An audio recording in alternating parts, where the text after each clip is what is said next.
ng mga taong sakim sa kaban ng bayan ng Pilipinas at hindi napansin. Kasi tumaloy ang baha, wala tayong magawa kundi hanapin mga buhayan salot sa ating bansa. Nagdidilim ang paningin, tumatali pag tumingin at di natatakot sa taong nag-aasik ng lagay. Minu-minutong iniisip kung meron man lang segundo naisip nyo ang tao ay may buhay din katulad ninyo. Sumisigaw na para bang ako'y nauulol hanggang magkapos ang buhayang may dalang apoy. Hindi katulad ng pangako na napako lang sa hangin at kukunin bawat piso na ninakaw inyo mula sa bahang ginamit para magkapera. Mga bahang nagturo sa mga buhaya, nagsimula na magmulto mga proyektong di tinapos pagkatapos na maubos nyo ang pondong ito.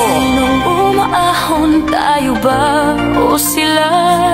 Mga ngiti nila habang nakalubog ka pa sa napuntang bulsa. Pinaghirapan kong mga abarya, minumulto na ng mga pangako nyo.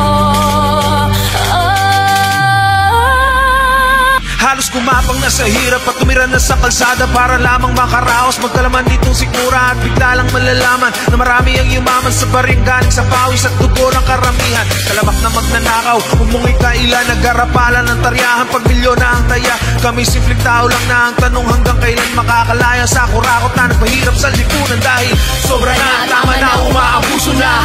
Ang tabanan ng pitaka di pa masaya. Sistema dapat lang baguhin ang ihain yung malalim taong bayan ang unahin para sa atin to.